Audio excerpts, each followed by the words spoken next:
Hello,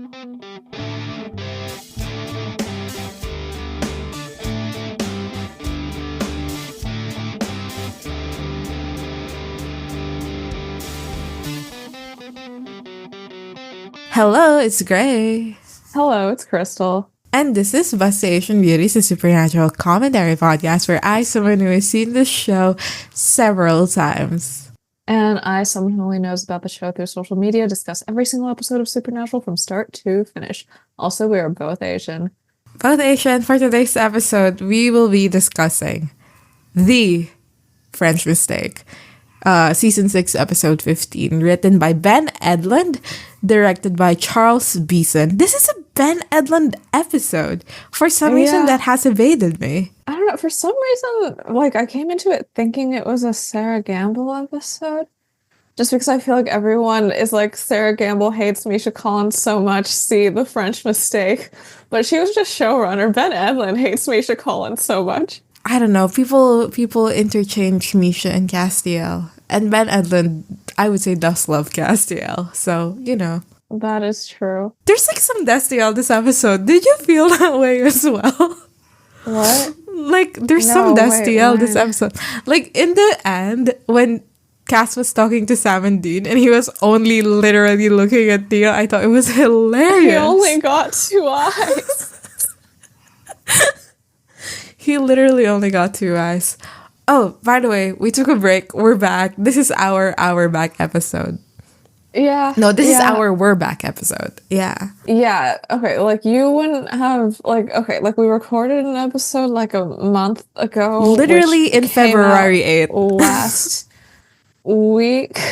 And now we're in real time back. Yeah. And during that episode, I complained about Severance Season 2, Episode 4. And I'm back now after the end of Severance Season 2 to say that it was bad. It was bad, and you can message me about it.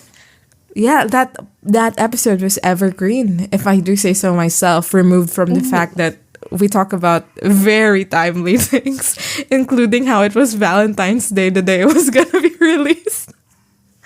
But I was too lazy to go back and edit it out. So happy Valentine's Day to everyone who celebrated Valentine's Day on March 24. Yep. So true. Anyway, now we're back. Maybe better than ever, but we're yet to find out. Yeah. What did we know about The French Mistake going in? Pretty much all of it. Everything. Yeah. All of it. This is one of those episodes, obviously, that is so beloved by the fandom. And even if I think you're not in the fandom, you kind of have a gist of the idea that they do an episode where they're in the TV show Supernatural. I think I did forget about the part that they were being used as a distraction for Cass to eat all of Balthazar's weapons. No, but besides that. I would say that's true for me in that I forgot that this is one of the Cass Wings episode. We see Cass's wings this episode. It's very fun. True. And I forgot that it was happening. So when we pan to the shot of Cass and he's standing the way he's standing, I was like, yay! Wait, I have updates to make. I have beautiful updates to make. Oh, what? First of all, in the duration of our break, a beautiful, marvelous thing has happened, which is that Supernatural became available in HBO Max Philippines. Hell yeah. So I have been watching Supernatural on my phone, on my bed, lying sideways, which is the way that you should be watching Supernatural. You're going and kicking your feet?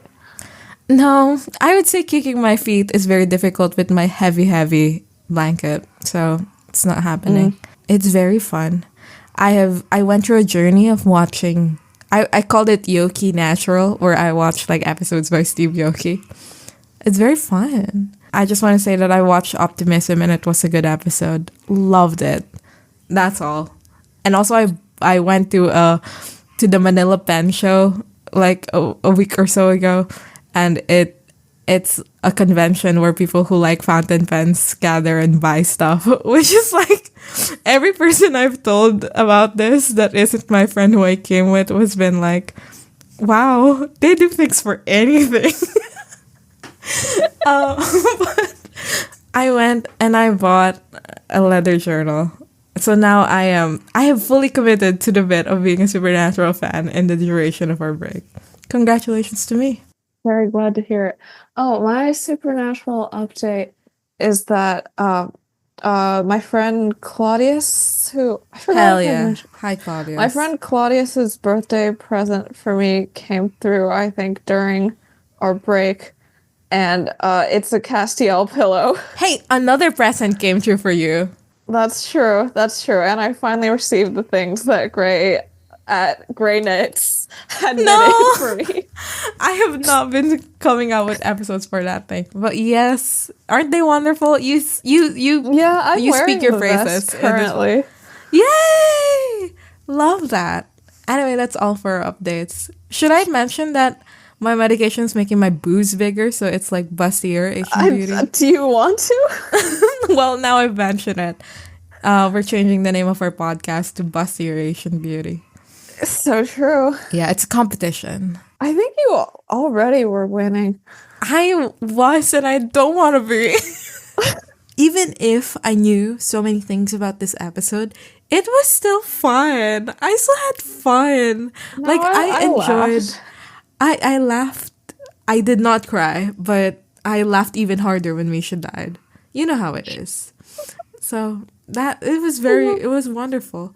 And I think the thing that surprised me the most is that I forgot that like some people actually say J squared for J2? Or did Misha Collins invent that? I don't know. I'm sure some people have said it. But I was reminded that people call Jared and Jensen J2. And I was like, that is a thing that happens in the world of the supernatural fandom. So that's something. Yeah. Oh, we had Ides of March in our break. Et tu Brute. You coward. So what did Jared Padalecki say? Oh my god. Yeah. Oh shit. Like Et tu Brute. Et tu Brute.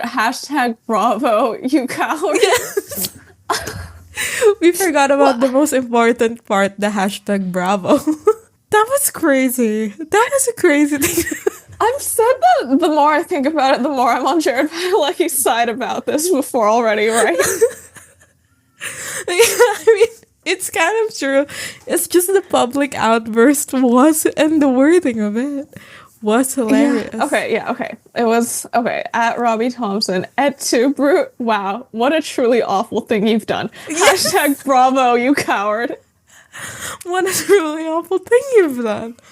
And it was kind of awful. So, like... Yeah, here we honestly. Go. Okay, that's enough pre-episode talk. Let's get into the French mistakes. Yeah, should we talk about the title? Yes, let's talk about the title. SPN Wiki says that the title is from Blazing Saddles. Or is it Blazing Saddles? What the fuck is that word? It's saddles? Saddles, like on a horse. I know what a saddle is. I read about it, but I don't know how it's pronounced. That makes sense. That's what SPN Wiki said, but it also does say that the French mistake is an event that happens when a straight man sleeps with another guy and then regrets it afterwards. Yeah. So, and this entire episode, they're like mad at each other and they aren't talking. Love it. No, okay, to clarify, the people on the set of Supernatural are talking about how Jared Padalecki and Jensen Ackles have been fighting and not talking to each other recently. Yeah, exactly. And at some point, Bob Singer thinks that they're on poppers. They're on poppers, yeah. So I mean, it's hilarious. The thing about this episode... A lot of the humor of this episode is, like, isn't that gay. Which ones? Which is the not gay? Not specifically, not really gay as in homosexual necessarily. Gay, more like unmanly. Yeah. Like, I think that they think it's gay that they're in Canada, you know what I mean? That is true, and I did see a Canadian dollar in this episode, which I thought was really gay. So true. He says, like, oh, I have makeup on. And it's a big deal. Yeah. And that he was in a soap opera. That's also a big deal. You know, all that crap. It's gay So to be straight in a soap opera. I care that you're healthy. To be fair, it is a funny first fucking scene that they showed to prove that Jensen Ackles is a hilarious actor. The dance sequence in this episode, the only thing that I found remarkable about it is, well, one, obviously Ruby's in it. They give the whole Ruby rundown. Because Genevieve Padalecki is gonna be in this episode. Oh, Meg number one is there to remind us of the blood in a cup to summon somebody thing. Yeah, which is also very fun. And something that I also did enjoy was that they put the hilarious line Cass says where he goes, I and many others. That's the last thing we want.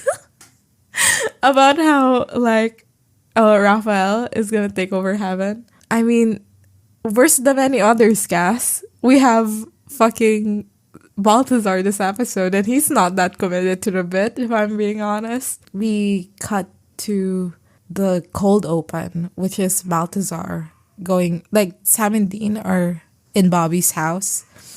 Bobby is out, and then Balthazar comes rushing in, looking for ingredients for a spell. I don't know, they try to make this entertaining and funny. Ugh. Like, he's obviously, like, going out and about, and he's like finding things in the pantry, I suppose, that Bobby has. I do think that one is fun. Like, I think it's fun that, like, this spell that they're having, like, Bobby just happens to have all the stuff that he needs. Like, I think that's the bone hilarious. of a lesser saint. Yeah, bone of a lesser saint. And the lamb blood in the fridge. Like, I think at some point he makes a joke about how, like, oh, there's beer, pizza, where's the blood of lamb, and then he finds it there. Which is, like, I think that's fun. That's a fun visual to have of when you open Bobby's fridge. He draws a sign on the fucking window. He says that an angel named Virgil is coming after him. Yeah, who works for Raphael. Yeah. Oh, at some point he says Cassie, which I find fun. As they fall, they end up falling on a mat in a set. Yeah. And okay, to clarify, Balthazar's trying to get them out. He's claiming that Raphael's coming after everyone who's helped Cass before to kill them. So he's sending them to another universe to save their lives. Hell yeah. And that Cass is hiding also. Yeah, and I think at some point he says, like, oh yeah, like, Cass is gonna be killed. And also me, and also you too, because we've been helping Cass. So he's putting the stakes up high. Yeah. And he gives Sam a key. That's true, and it's just a random ass fucking key. And, you know, if there's a key, there has to be a lock. Hilarious.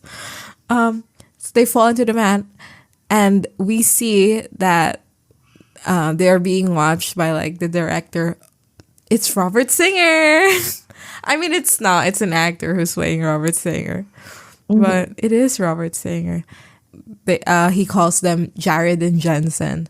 And then we get, like, the clapper, where it's, like, supernatural, scene 1, blah, blah, blah. And then it cuts to the fucking splash screen. And I do think that is very fun. There's, like, I mean, obviously, this is the French mistake. There's, like, a lot of gags this episode that, like, you know that they were having so much fun doing it. Yeah. Like, they thought this was so funny and so wonderful.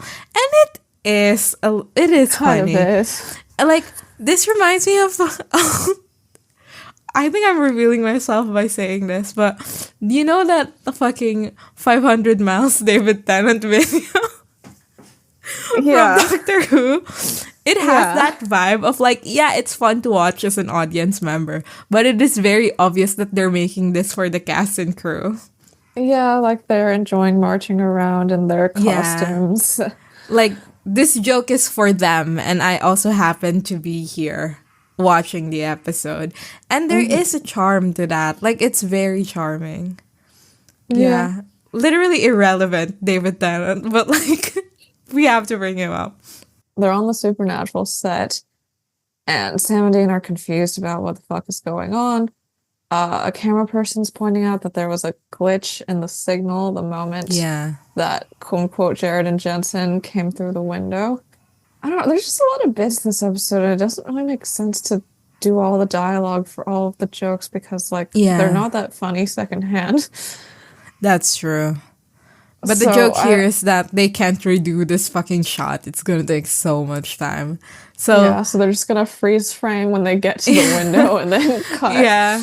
Which I did love, like at the end that they do the thing that they said they would do. Like they freeze fucking frame. Yeah, when I think Sandine it's so returned charming. to the Yeah. universe through a window. Yeah. Yeah. Oh, and they also have a joke about how, oh, if we want to refilm the window, then we'll have to cut the scene where they sit on the Impala and talk about their feelings. Which is a fan favorite, allegedly, because they talk about it in the hate mail. Some parties. So Sam and Dean both get dragged away by people working on set. Dean gets dragged away by a makeup artist who starts wiping makeup off of Dean's Mic face, and off. he's Yeah. shocked and horrified Yeah, at he has the makeup fact that on. he's wearing makeup because it's Yeah. gay. Yeah. And I Sam's love how I being said yeah. They're like, yeah, it is gay. it is gay. Sam's being interviewed about what's next for his character, and Yeah. he just doesn't know what's up. But in the interview, it's made clear that like whatever happens in the show is what Yeah. has happened in Sam and Dean's lives. You beat the devil, lost your soul, and got it back again. So what's next for Sam Winchester? An important question to ask. Indeed, a lot. 9 seasons worth. Okay, so Sam and Dean regroup and leave the studio to see the Impala. And then Dean starts Yeah. getting really distressed because a props person starts putting mud on it. And then he realizes that there's like 5 different Impalas lined up as That's props. true. And he's deeply upset about it. Yeah. And then he decides to try to pray to Cass to get them out of this. Wait, And wait, then wait. they, You know that? Did you know that Jensen Ackles got to take home the car? But wait, there's only one? I mean, like the Impala that they A use that's car? like completely functional. I guess he got to take it Like at the home. end of season 15? Yeah, Well, I guess that's he the had prop it in he took heaven home. and then he drove it off. Yeah. I mean, I do think that's very charming. Like, I know we make fun of Jensen Ackles, and for good reason, you know. But Uh-huh. I do enjoy that he likes Dean so much. Well, Like, I I'm think happy he's that you're charming. happy that he's happy. Yeah, but I think it's charming. I'm so sorry. Dean goes ahead and tries to call on Cass in a really fun prayer where he goes like, "Dear Castiel, who art maybe running his ass away from heaven, we pray that you have your ears on. So breaker, breaker." I still don't know actually what breaker, breaker means. Yeah, I'm not sure either. Yeah, but I mean, I enjoy the implication that, you know, Cass's prayer is like Cass's prayer line is like not serious whatsoever. Every time they have like a scene where Dean is like praying jokingly, like in 601 or what 602, I guess. I always think it's so fun. Yeah. They see some guy who looks like Castiel, who's wearing a trench coat and standing ominously on the side, over on the side. Yeah, they like rush up to him, and it's like obviously Misha Collins because before he puts on his cast voice, he like makes a face of like, and now I'm gonna start acting, which I do think is fun, and like he puts on the low voice for Castiel, and I do find this very clever. They start doing exposition. Like, he talks about how, because like basically the idea is that the script that they have is like what's supposed to be happening this episode or something like that. What the script says is that Baltazar has sent them to this alternate reality in order to get away from, from Virgil. Raphael and Virgil. Yeah, to get away from Virgil. Like, they ask Cass, quote unquote, what the key is supposed to do. And he says, like, oh, it's the key to the room where every weapon that Balthazar stole from heaven is. To keep it safe until I could reach you. Like, you can see throughout this conversation that Misha kind of have, like, lines where it's like, oh, that's not what you're supposed to say, but I'm just gonna keep on going. And then Sam asks, like, okay, so what the fuck is up with this TV shit? And Misha turns off the Cass voice. And it's like, what? Like, Misha goes back to normal voice. And then, like, we have this bit where Jensen is like, amen, Padalecki. And Sam corrects him that, like, I think it's Padalecki. Cass, quote unquote, starts removing his tie and unbuttoning his shirt. And they're like, wait, what the hell is this? And it's Misha Collins. I was pissed watching this scene because I was like, you keep your fucking Misha Collins away from my Castiel. Like, in theory, I understand that Cass is acted by Misha Collins. Yeah. But seeing Misha Collins act as Castiel pissed me the fuck off. No, it's like those photos from the cons where he's in his Don't Cass insult outfit that and because I people have friends who pose have with him. photos from that con. Okay. Never mind. I love you, my fucking friends who have photos with Misha Collins in a convention where he's dressed as Castiel. It's Ooh. I don't want to say for their own private. It's Orla, my Irish friend. Okay. Yeah. I love how I say my Irish friend, just like how I call Vittorio my Italian friend. So true. Wow. And isn't Vittoria so proud that Caravaggio comes from her country? No, yeah.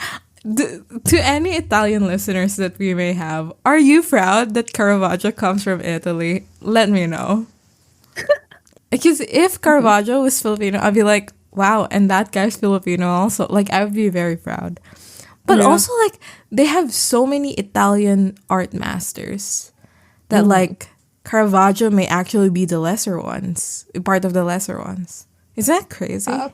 Like, Misha Collins, his characterization this episode is that he loves to tweet and he drives a Toyota. You know, when we see him get in the Toyota, I was like, have we literally never seen, like, a car brand that isn't American in this show? I think we haven't.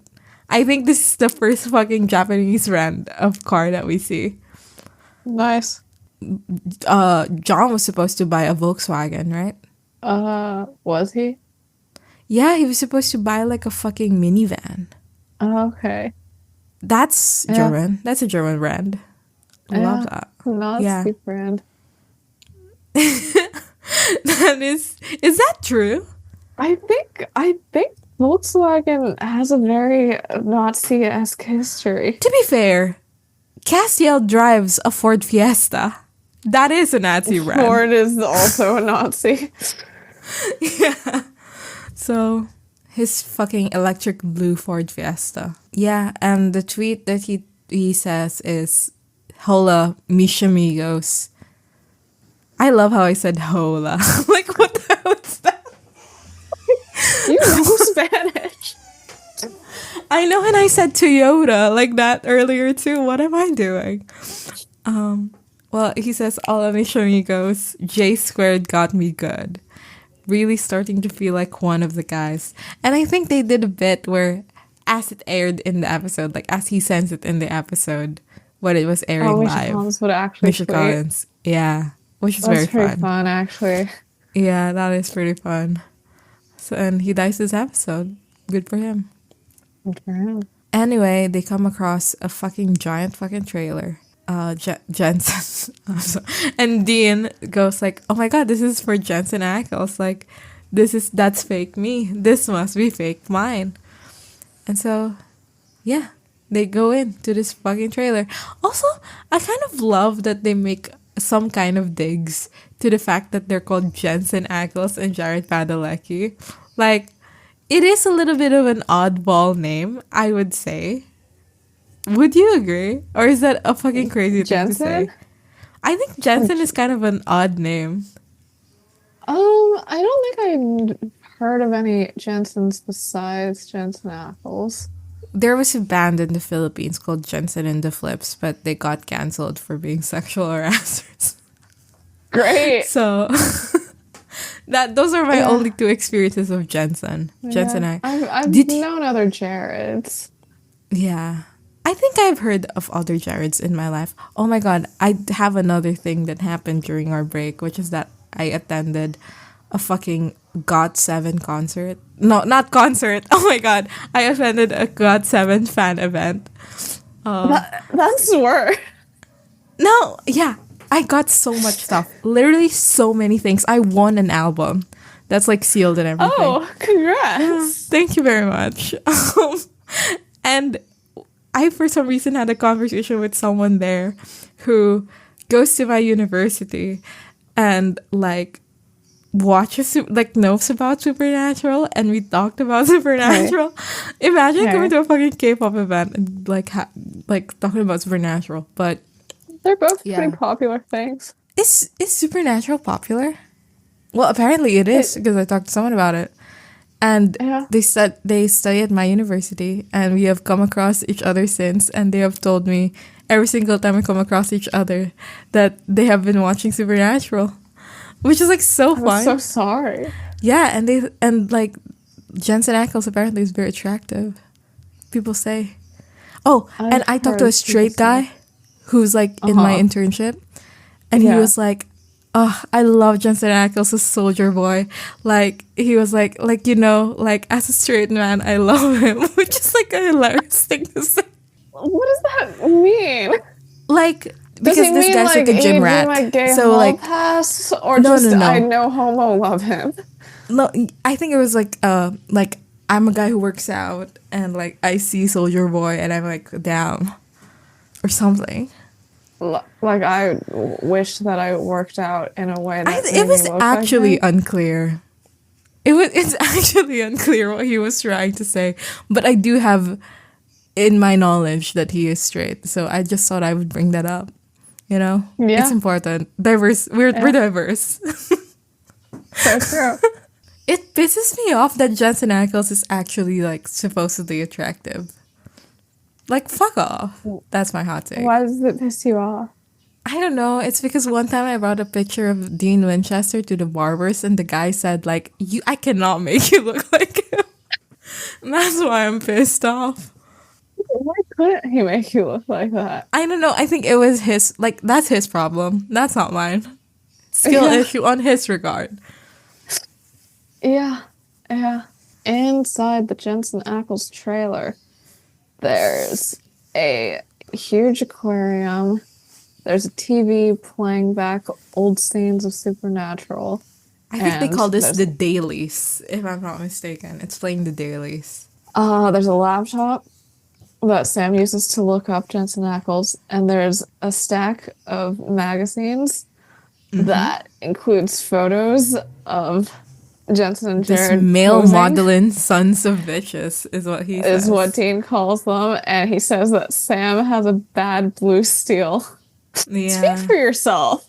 And Sam sees that Jensen Ackles was on a soap opera and plays a clip from Days of Our Lives that Dean's mortified by for some reason. Because it's gay, I guess. Yeah. Dean decides that to get out, they should just do Balthazar's spell again. So they go back to set to try to get the ingredients. But, I mean, like, Dean writes in a paper the symbol that Balthazar wrote on the window, and I found that really impressive. I think that's so cool. That like he can remember that. Good for him. Yeah, good for him. So on set, they're looking for that bone of a lesser saint that Balthazar used, but it's made of rubber. And all of the blades on set are rubber props.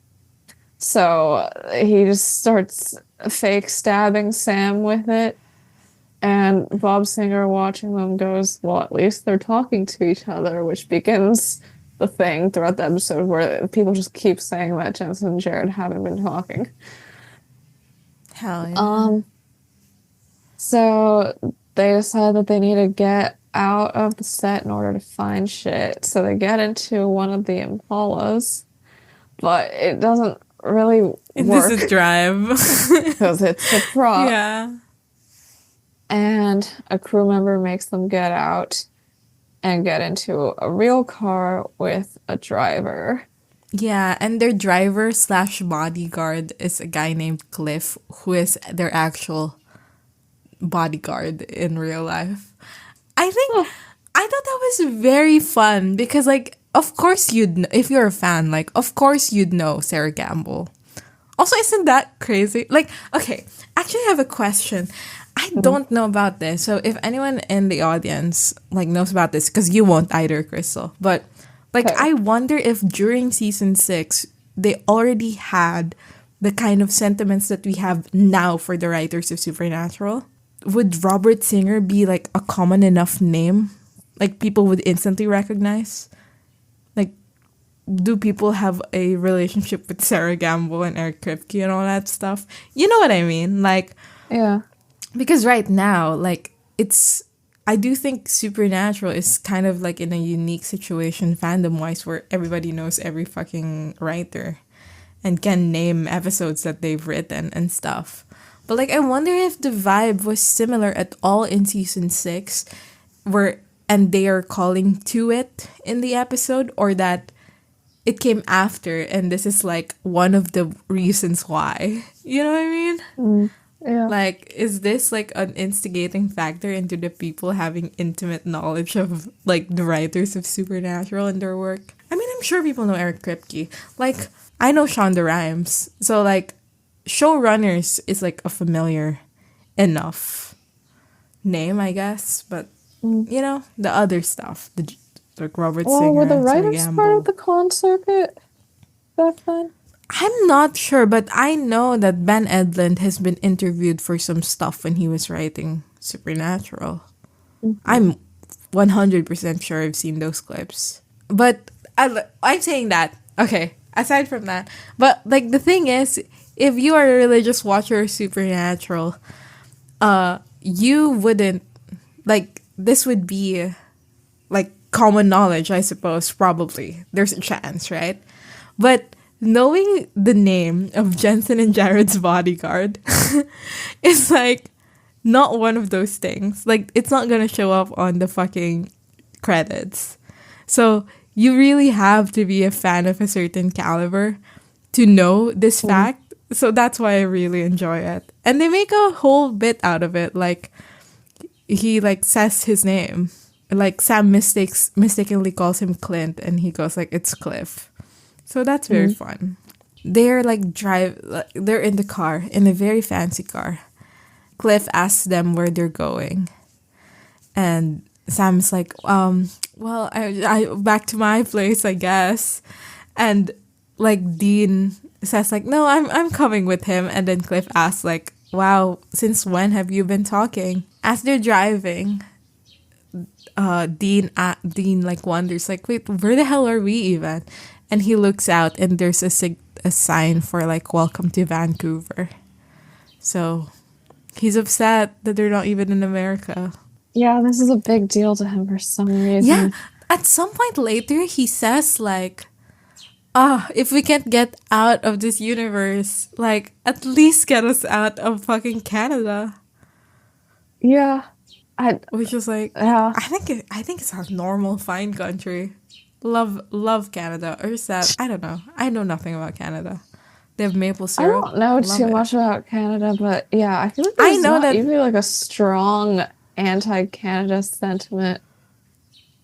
In this time. Yeah, not that I'm aware of. Especially not, like, I don't know, with, like, whatever Dean's feelings about the world are.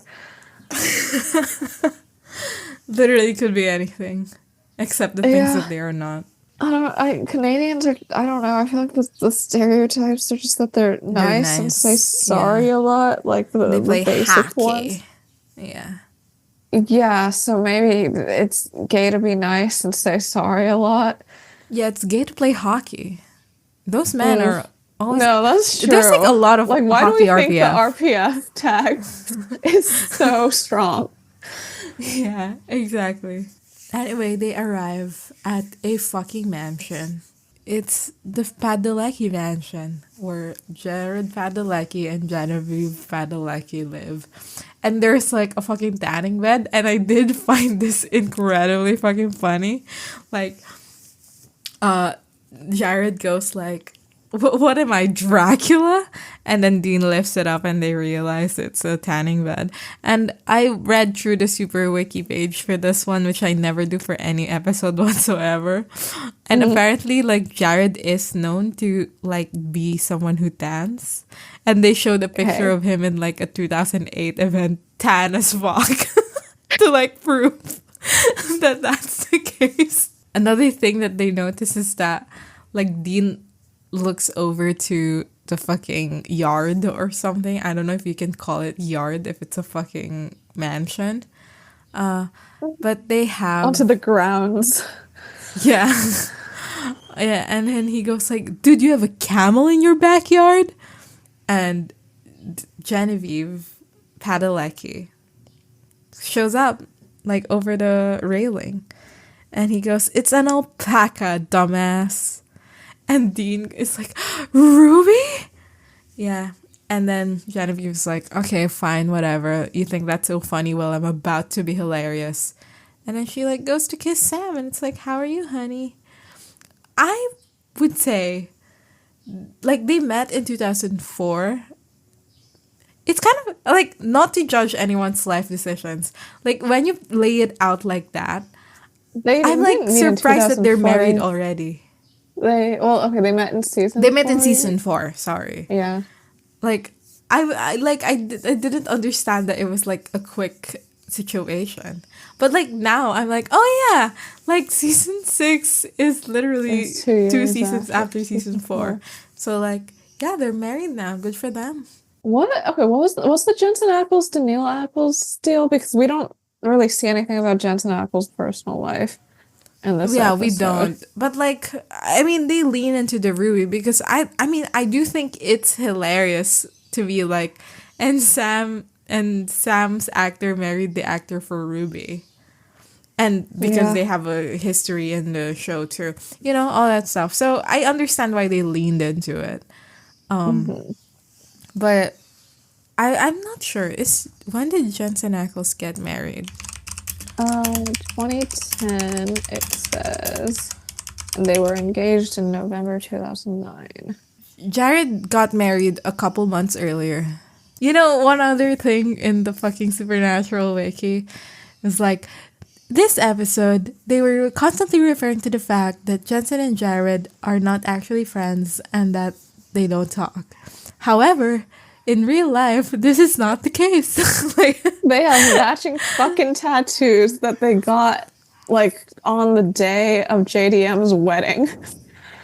that's wild. With JDM. With JDM. With JDM. Yeah.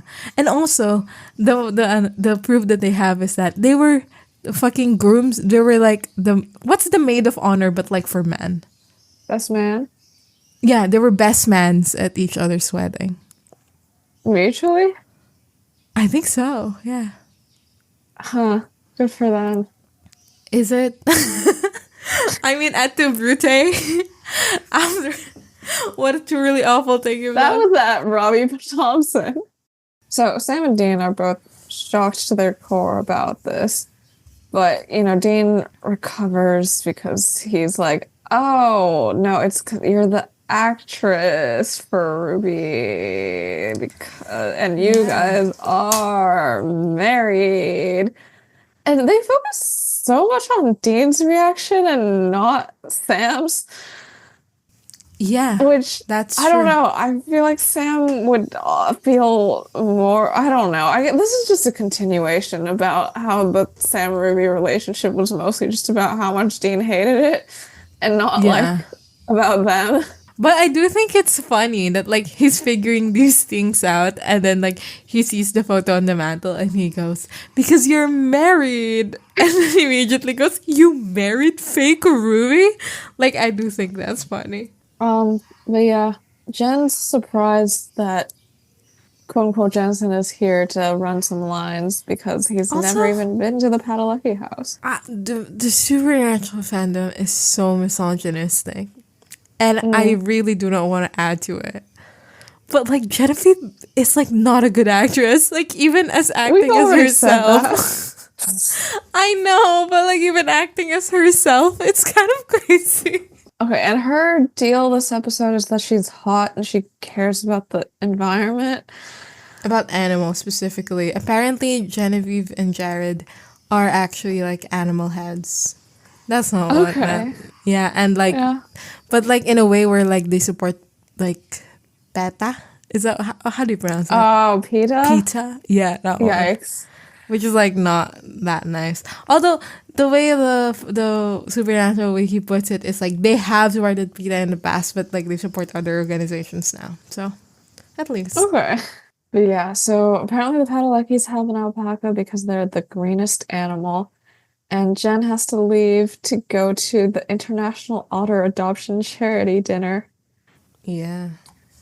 And she goes, and like both Sam and Dean are staring at her ass, I suppose, Yeah.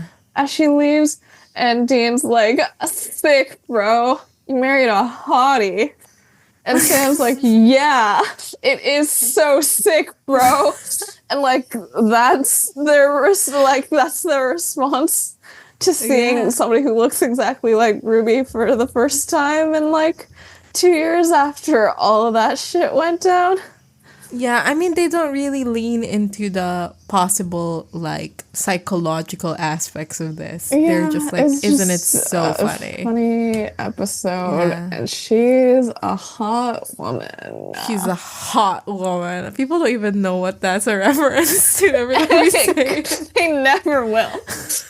Yeah, so they're in the library of the Padalecki mansion now, and they're seeing on some kind of online shopping site that somebody has a wrist bone of a saint Yeah. from an auction house in Mexico City. And Dave's like, okay, let's drive all the way down there and then steal it. And Sam's like, well, actually, we can just buy it. Like, it's over $100,000, but we're rich. Sam uses his credit card. He gets on the phone, talks in He can speak Spanish. Spanish. Yeah. Dean tries to buy something using a Jensen Apples credit card, and it gets declined. Love that. No, he maxed Kinda it out, funny. is what he says. So they can pick it up at the airport the next morning. Later, Jen gets back from her event. Sam starts questioning her about the almost apocalypse, or I guess the apocalypse beginning from season 5, about like, hey, remember all those earthquakes from last year? And she's just like, I remember them from like your show, but they never happened in real life. Yeah. She goes, let's go upstairs and have sex, maybe. But Sam also says later that he was up all night researching. I feel like the implication, I think, is that Sam's going upstairs to have sex with his hot wife, except he's not Jared Padalecki, and she's not aware that he's not Jared Padalecki. Yeah. So I Also, hope they like, didn't.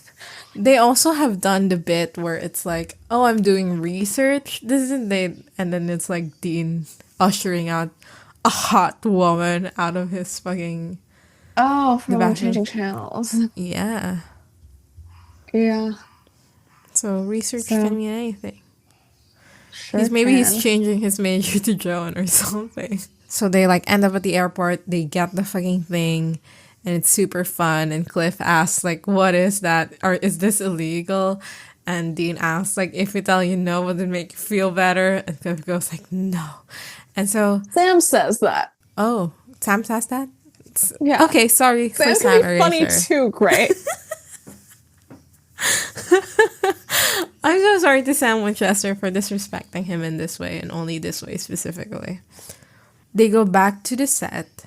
Bob Singer comes in, and Sam and Dean tell him that like we need the set clear for like an hour or so. Bob Singer was like, well, no, we're not gonna do that. And like he does the like thing where it's like, see, like I think your enthusiasm is so wonderful. And like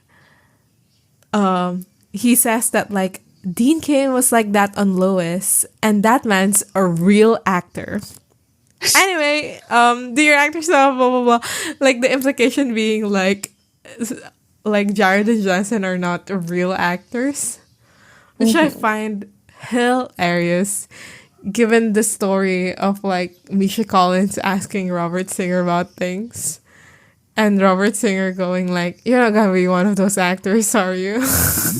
Dean comes back to the chair where Sam is sitting, and Misha Collins is like asking like, "Oh, what's in the box?" And Sam just goes, "Oh, parts of a dead person." They start an acting scene. And this is like iconic, Right. but like obviously just watch it or something. Like it is a funny scene, and again they do the clever thing where they're trying to do a funny scene but it also has exposition. So you know, they're missing the marks, they're really bad actors. Sam doesn't know what to do with his hands, all very important things. At some Yeah. point, like Dean just turns to the directors and goes, I mean, we have all the lines, right? Like, why are we still doing this? Which is so important. Yeah. Yeah. They're really Yeah. bad at it. I know the Dean Gender Studies majors care about this scene. Should we Yeah, talk because about that? there's also a part where Dean puts on a really low voice like this. He's like, "Yeah, we need to get all three of that crap," and Sam's like, "What? What are you talking about?" And then Dean goes like, "That's how he does it." So I think that is fun, like that Yeah. they're self-aware that Jensen Ackles is putting on a voice. Misha Collins gets to tweet. What did Misha Collins tweet? IMHO J&J had a late one last night. ROTF LMAO. Bob Singer is quite alarmed at their performance, so he calls up Sarah Gamble and Yay! he goes like, okay, so they started talking to each other, which is good. But now Jensen's living at Jared's house and they're smuggling illegal stuff. And there's maybe a black market organ thing going on or drugs. And then in the background, Sam and Dean are like drawing the blood sigil that Dean remembers Balthazar Yeah. using and watching them. Bob says, anyway, as far as I can see, I think they've lost any shred of talent they ever had. And then Sam and Dean jump through the window trying to complete the spell, and nothing happens. Iconic. Iconic. Sam and Dean realized that maybe the reason why it didn't work is because this world doesn't have any elements of the supernatural in it. The apocalypse didn't happen. Sam looks stuff up and it just seems like there's no monsters or ghosts or demons here. Yeah. And yeah. Which, right, I think we talked about before, like, how can he know for sure? Like, just everyone who died has died in an explainable way forever, or Yeah, I don't even know. Obviously, the idea of monsters and ghosts are still there because they are in a TV show called Supernatural. But it just happened to not exist like all of them. Every culture doesn't have them. Like, yeah. what is this?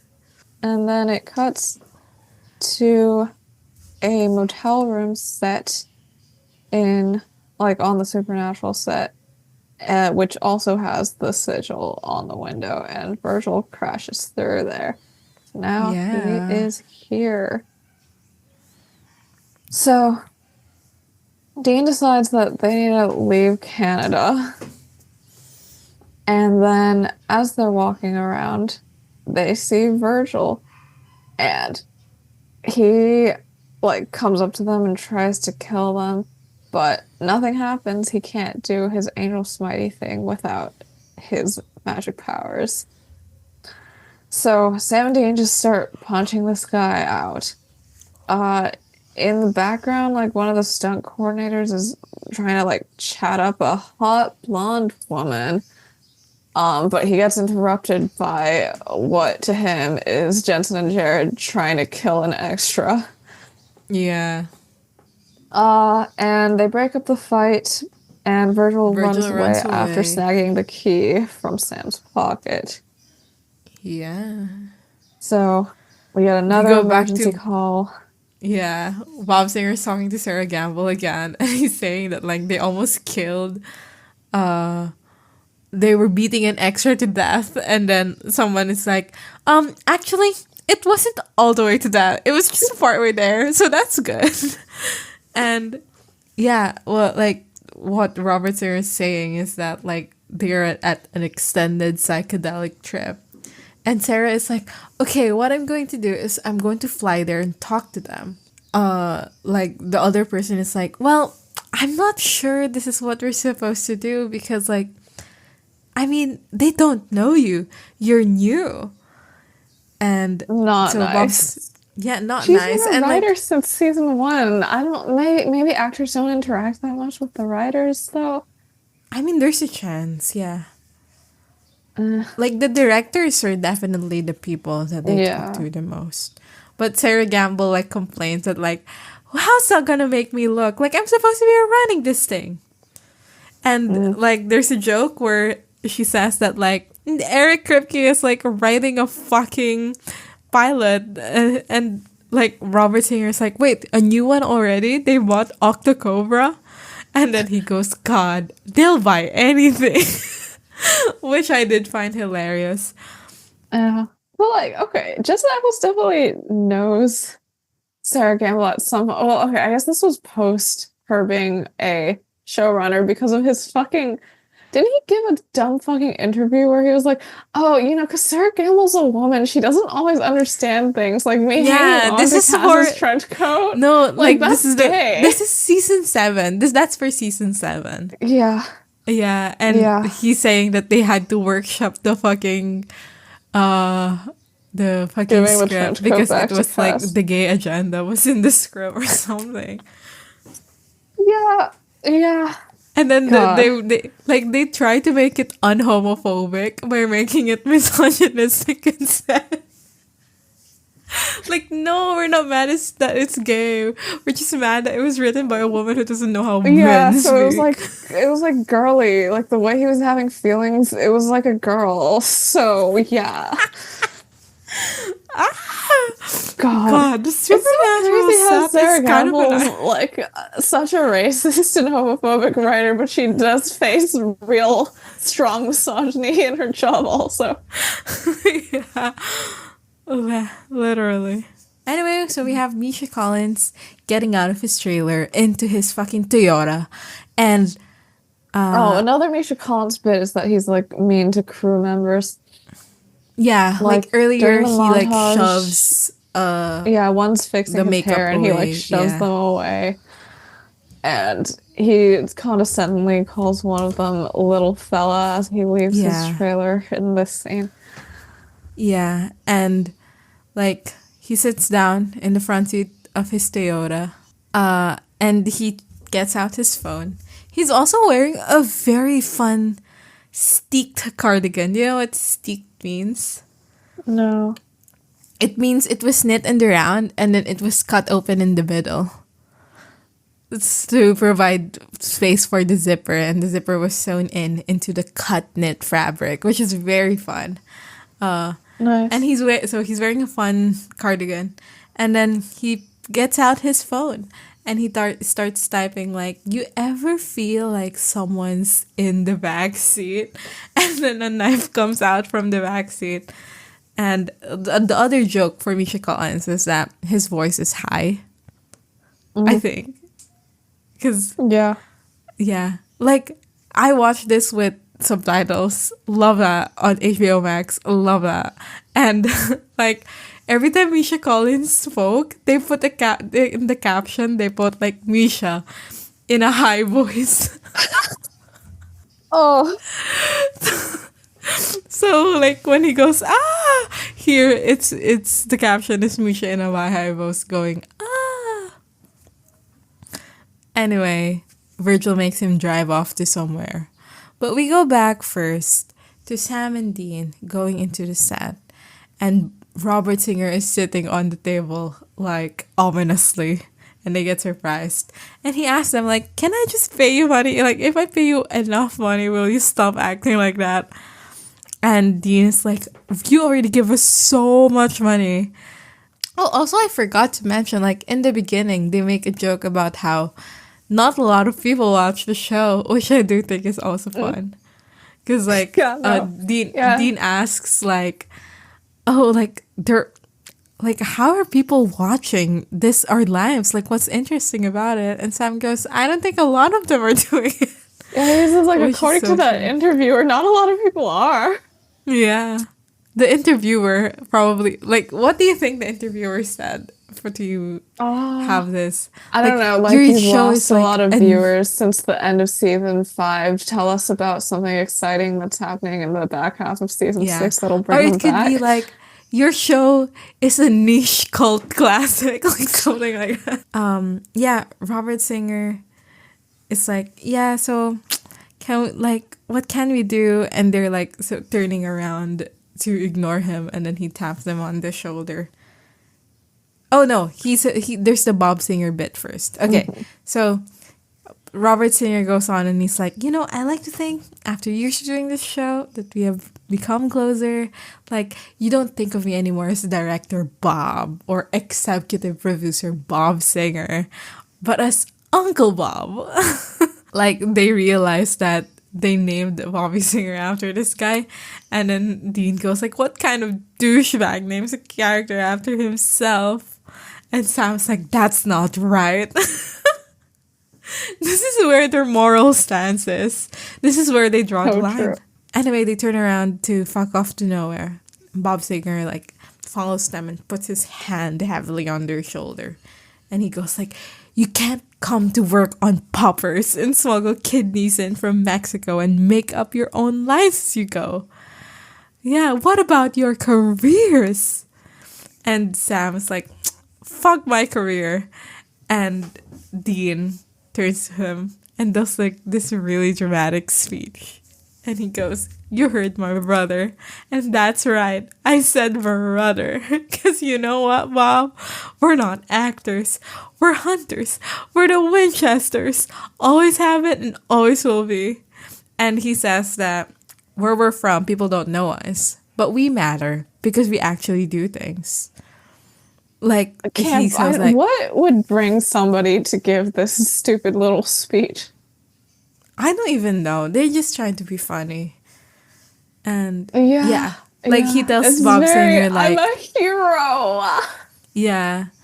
Like, he tells Bob Singer, like, okay, fine, there's like fans here and whatnot, but tell me, what does this all even mean, Bob Singer? And yeah, Robert says, I love how I refuse to refer to him as Bob.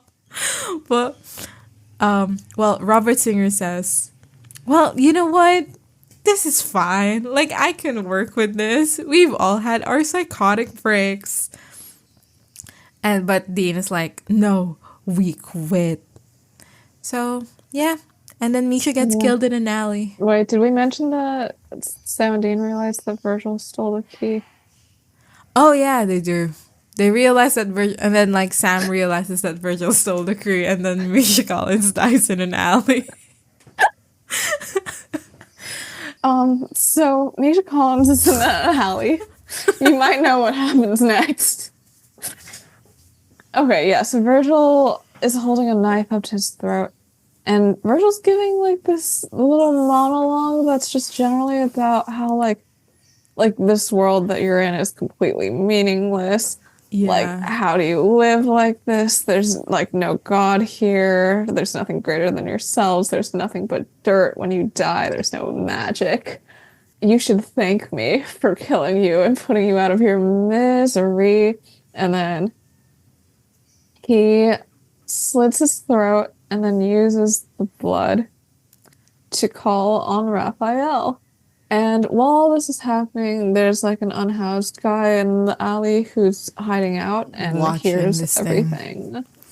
I just realized, Like, the reason why Jensen and Jared are not talking is like for funny reasons, but also specifically so they can hammer home the thing that they will lean on later. We're like, We're wow, not and even in this brothers in universe, this we're not even universe. brothers, which is like hilarious to me. Like, Like, it makes if it you even more stayed, you fun. would be. Yeah. But anyway, Sam and Dean go back to the Padalecki house, and when they come in, Jen runs out crying, Yeah. screaming, mascara down her face, going, oh my God, Misha, he's been stabbed to death. Okay, And Sam and Dean, correction. yeah, Correction, Genevieve Fadilaki, he has not been stabbed to death. His throat was slit. Those are different things. a knife went inside of him. Well, it's gently slid across his throat. Those are Yeah, different things. no, you're right. And Sam and Dean look at each other and then in unison say, where? Love it. Love it. So they go out to the alley. They see, the body, and then they talk to the guy who was witnessing the murder earlier, where he says that, this guy was calling on Raphael. Like He the said the Ninja scary Turtle. man killed the attractive crying man. Love that. Love that. Misha And Collins then, is not. I mean, can I say my truth? Can I speak my yeah, truth? yeah.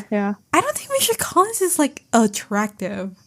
Which is, or like, is that only because like I think Cass is attractive. I think Cass is Hmm. hot, but like, it's coming from a different place. It's not Yeah, coming from Misha Collins' face. yeah.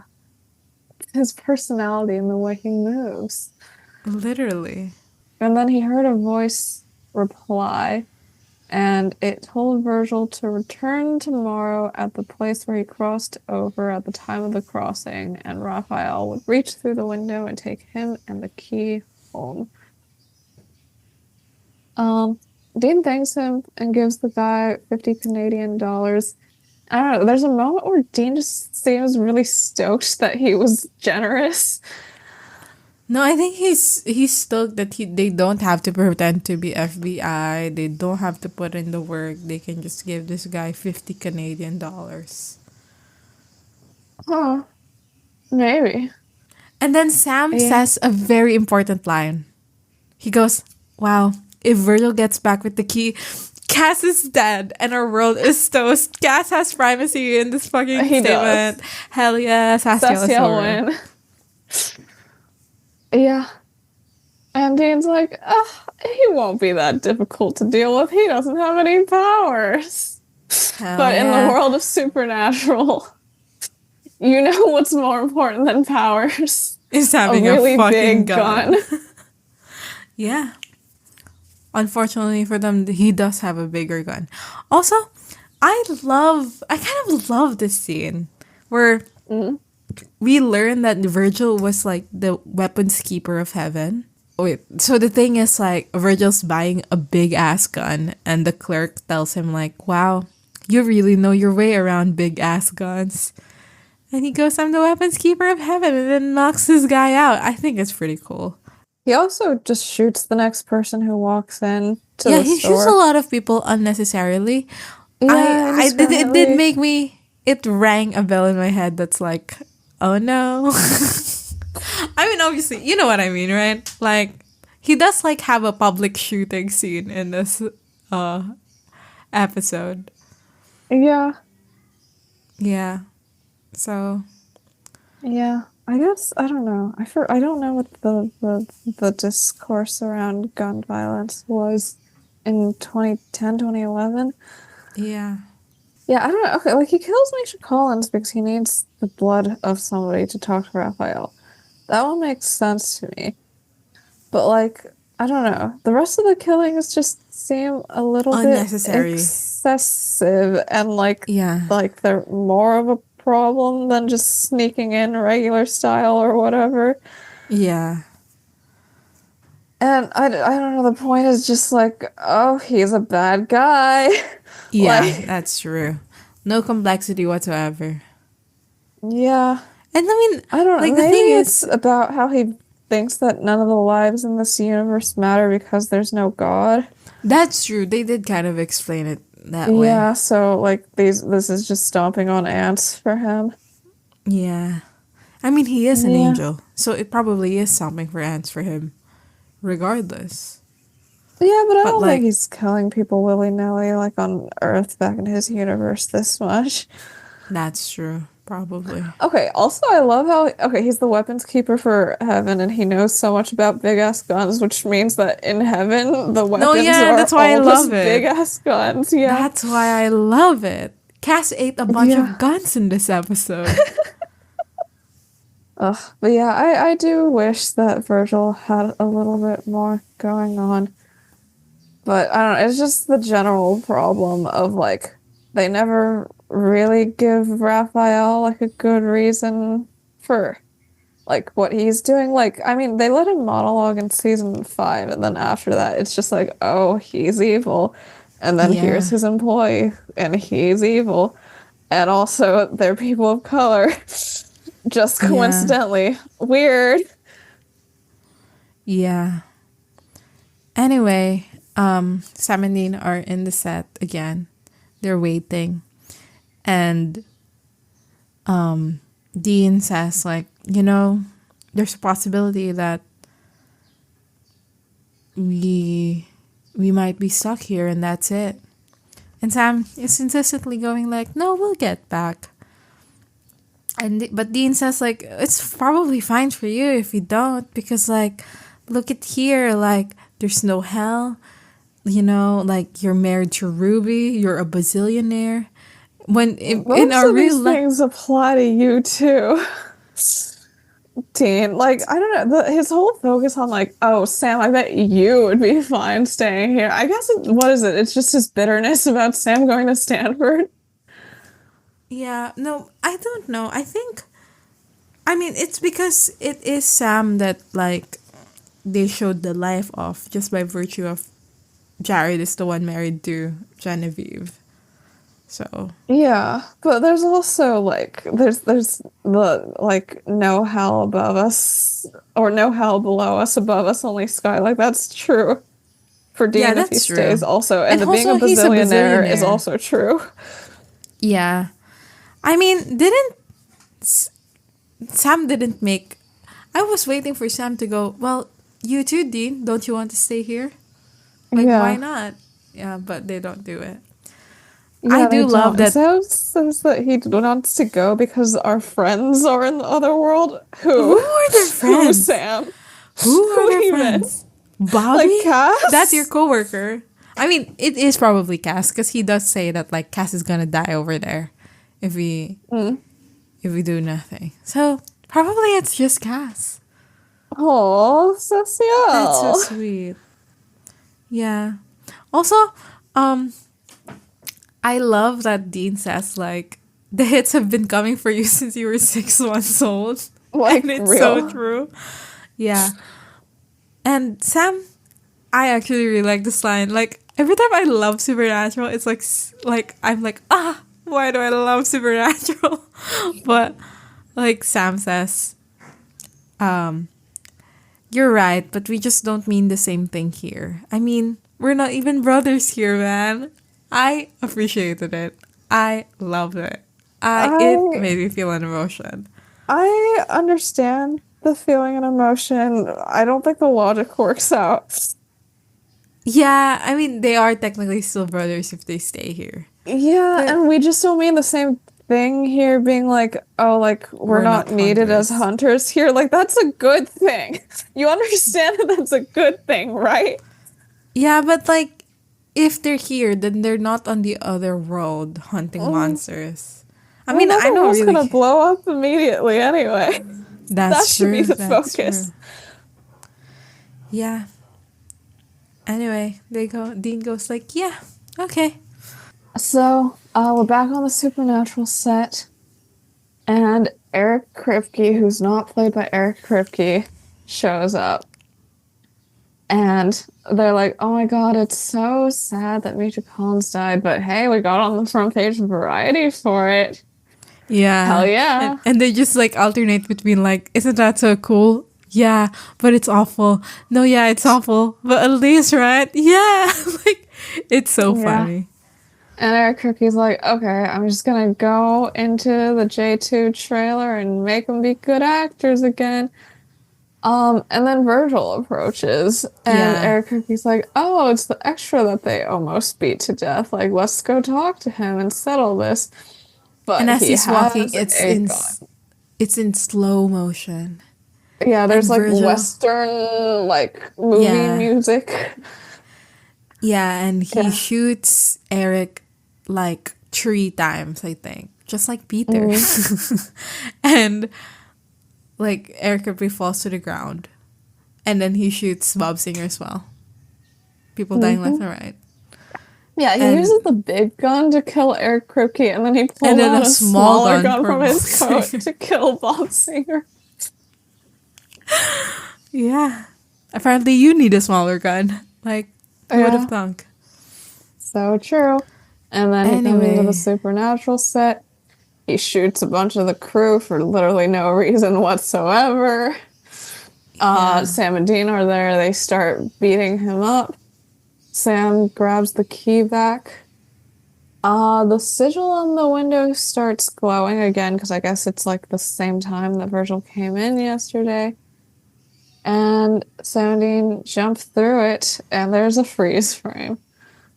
Yeah, the freeze frame is so fun. I loved it. They land in in outside the motel that Virgil like went in from, and Raphael walks towards them, and Dean points out that Raphael is has a woman vessel by going Mm-hmm. nice meat suit, and then after a beat turns to Sam and goes, "Dude looks like a lady. What is wrong with him?" What's happening to the world? Uh, Yeah. Anyway, Raphael picks up the key, and then Balthazar shows up, and he goes, "Yeah, and that key will open you a locker at the Albany bus station."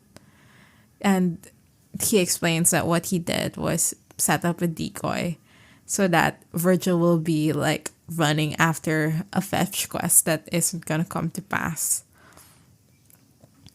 And like Raphael is supposed to go to Balthazar and like I don't know, smite him, I guess. When Cass shows up and Cass goes, is "Step away from like him." misogynistic to Raphael now? Because he calls him like darling and honey, like very pointedly, and it doesn't I feel mean, like it the can also typical just gay man fare. I think it's also that he's British, right? Like British people just say Honey's that. not British. Really? Darling, I think, is British. I don't think honey is British. I mean, does he call Cass anything other than Cassie? I don't think so. Yeah. Well, I mean, there's a possibility. But Mm. Cass, like, shows up and he's like, "I have the weapons now. I ate them." No, but how is the power with him? Like, did he eat them? Yeah, sure, why not? No, because, like, the souls, you have to eat the souls to get their power. Yeah. So, like, did he eat the weapons? Oh. Yeah, because like they said their power is with me, and there's the lightning flash with the shadow of Yeah. his wings, and we're supposed to think that what his wings are like buffer than they were before or something. The scene is wonderful. I always love when Cass wings show up. I don't think But it's they're also that whatever. impressive though. Like they're not like 401 impressive. Yeah, like they're not, but I just love when we're reminded that Cass is an angel like we are every time he shows up. But even more so when we see his wings. Yeah. I mean, I don't think like I do wonder like because the wings is supposed to be a show of might, right? But you're right Yeah. that the wings are not like impressive. So, I don't know, but he has powers now. Cass just goes like, if you don't want to die tonight, back off. And Raphael disappears. And Balthazar says a line that I also like. He tells Cass like, okay, well, now that you have your sword, try not to die by it. Yeah. And Cass zaps Sam and Dean back to Bobby's house. And Sam realizes that his best friend, Cassiel, like, did this on purpose. Like, he knows that they were being used as a diversion. Cass goes like, well, it was Balthazar's plan. I would have done the same thing. And then he turns around and he looks at Dean, and he looks at Dean for the entirety of this duration. Oh, the duration of this entire scene. Because Dean goes like, who's talking to him? Yeah, but like, whatever. Love is love. Yeah. So anyway, Dean says like, that's not comforting.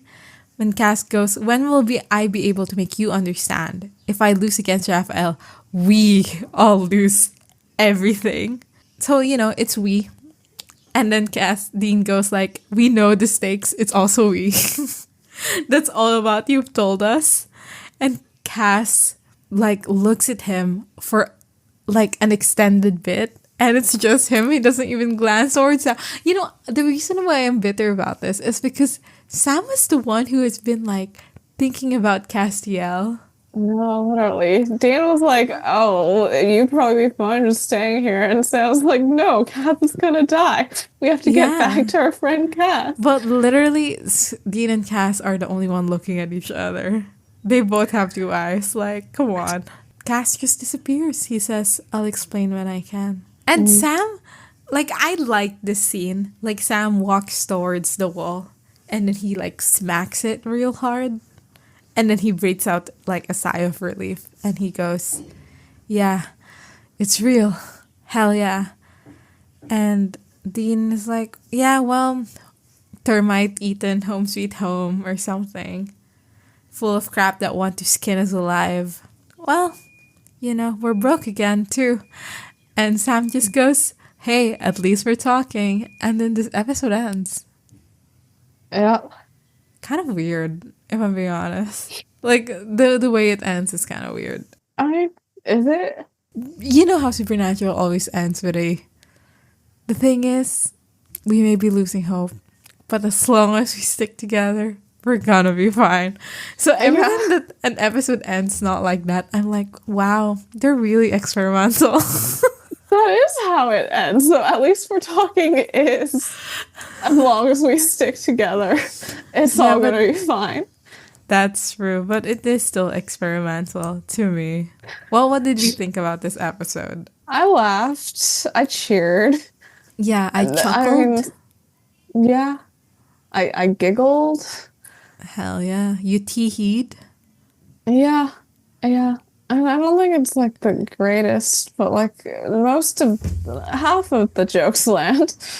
Yeah, I would say that this episode is funnier to watch than to listen and have a podcast about. Yeah. So I'm sorry to everyone who listened to this episode only for me to end it with, you should have just watched it. But you kind of should have. So yeah, there we go. Yeah, it would take less time out of your day too. Yeah. Well, but the thing is, when you're watching a show, you have to be looking at the screen while you're watching it. Versus a podcast where you can be doing fuck all whatever, literally anything, and you could be listening to a podcast. So yeah, thank you for listening to us. I guess. Best line, worst line. My best line is, we're not even brothers here, man. I liked it. You pointed out Balthazar's like, now you have your sword, don't die by it or whatever. Yeah. Line. I think that was fun. Yeah. What's your worst line? I think I just really hate the face that Misha Collins makes before he turns into Castiel. I understand that that's not a line, but to me, it filled me with rage and vitriol. So there we go. I think the worst line is Dean's whole like, you didn't do too bad for yourself because you married a hot woman. Yeah, it is weird. They'd never comment on Ruby's attractiveness in the show, do they? Which, like, I feel like I'm glad that they don't, but like just the fact that it now comes up now that it's Jen Padalecki just feels weird. Oh, spreadsheets. Spread those sheets. Okay, so what's our Bad Bud scores? Writer Sins, Season 6. I think this one does have misogyny. Mm-hmm. I would say the Sarah Gamble. Mm. I would say the interaction with Raphael. Yeah. And the Jen Padalecki stuff. Yeah. So, a 3, one for each. Why not? Hell yeah. Racism, I do think, as you pointed out, like Virgil being like, oh, we're introducing another angel who is not white. And just like the previous angel we introduced that's not white, he's also evil. He's evil. He's Yeah. so violent and scary, and he's not even a crying, attractive man. 2? 2? Okay. 2? 3? How do 3. you feel about it? 3? I'm leaning more towards 3. Yeah, let's do 3. Well, homophobia. Homophobia, I think there is. I think there is. The air of homophobia. They were boiling homophobia it's over like on one side of the room. homophobia flavored. Yeah, and they're fanning the fumes onto this episode. Yeah. Yeah. So I'll Like give the this fumes are inherent, but they're also only fumes, you know? Like Yeah. where is it? I'll give it a 2. I'll give it a 2. Okay. Okay. Ratings. This is an odd DB, I episode. am that DB. So it is yours. It's yours for the take. No, isn't that right? You Oh, are. yeah, I'm odd. Yeah. Okay. I think it's high. Of course. Okay. Our last high ones were Appointment in Samara and Weekend at Bobby's, which both got 9.1s. Mm-hmm. I think this one's a little more iconic than Weekend at Bobby's. I don't know if it's necessarily higher, but I'm just gonna say a 9.2 for fun. I'm gonna go a 9.5. I'm going big. You're probably right. And I will never go home. So, boo-hoo-hoo, it's 9.6. Yes. Nice. Why did you say boo-hoo-hoo? I have no idea. I was gonna say boo because I was preparing for you to be right. Oh. So, just so you know that I really believe in you as a person. Thank you. Yeah, people are saying it's funny. It's fan service done right, as this one review says. The in-jokes are constant, but they're funny even if you're not in on all of the jokes, which I do agree with, and I think it's like fun. But we're both in. Like, how would we know? I mean, you were not in on some of them, so... Which ones? Like, you don't know that their bodyguard's name is Cliff. To be fair, that is an insane That's thing. not even a joke. I think it is like a reference. It's just an Easter egg that is displayed by their actual bodyguard. What is a joke? Define a joke. What is a joke? It has to be funny. Or have the intention of being funny. What if it's fun but not funny? I don't think it's a joke then. That's true. Perhaps. Tied for my favorite Supernatural episode. What's the other one? Oh, the other episode is the Scooby-Doo episode. These people just loves funny shit. This Scooby-Natural there's is so sitcoms out there that you could just watch if you just wanted things to be funny. But sometimes you want things to be funny and also watch an episode where a Bugman funeral happens. Fair. Yeah. I love the optimism. It's so good. It's such a good... Let's skip to season 14, episode whatever optimism is in. So sure, why not? Yeah. Who was this reviewer who gave it 1 out of 10 and then said great episode and only said positive things? Did they just click wrong? I think they just clicked wrong. Oh, this one says it's silly and overrated rip-off of Wes Craven's New Nightmare. They literally gave us bits and pieces of their real life, including Ruby, Genevieve, and Sam being married. Then cast Misha in his cardigans looking all timid and fragile. So true. Is it true? Is this? I don't think he looked that timid or fragile. I don't think he looks timid or fragile. This one says like they're disappointed that the producers and others didn't actually play their respective roles. That's because they're not in SAG. That's the reason, right? Like you have to be part of the Actors Guild to be an actor to act in an episode. That's why I actually so their looked bodyguard is? What? So their bodyguard is in SAG? Oh no, that's not their actual bodyguard. It's an actor. Okay. So But wait, the the name fun is fact there. is just his name? Yeah. I don't think that counts as a fun thing. I think it's fun. I think it's fun. The only actor for the crew that was in the actual episode is the stunt coordinator.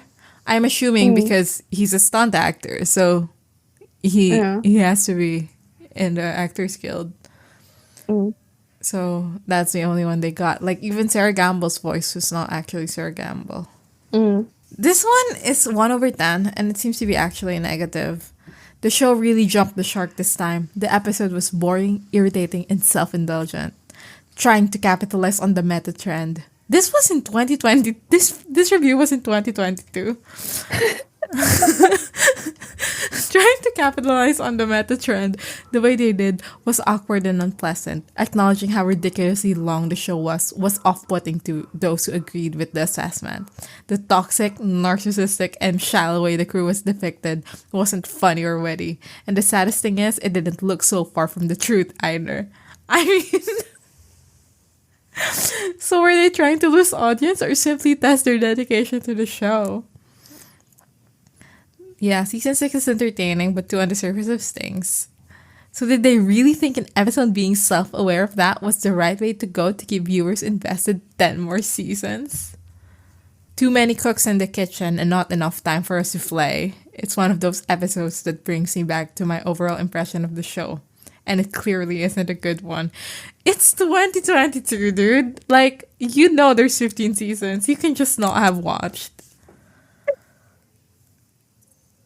I respect the haterism. I have less respect for the haterism than you do. Well, I think that's it for this episode of Best Asian Beauties. Next week, let's pray, we will be discussing And Then There Were Nine. Leave us a rating or review wherever you get your podcasts. Follow us on social media. We are on Tumblr at BustyAsianBeauty. We are on Tumblr at bustyasianbeautiespod.tumblr.com. Thanks to everyone who's donated to our Ko-fi at ko-fi.com/bustyasianbeautiespod. And check out our merch at badpod.redbubble.com. You can email us any feedback, comments, or inquiries at bustyasianbeautiespod@gmail.com. See you guys next time. Bye-bye. Bye.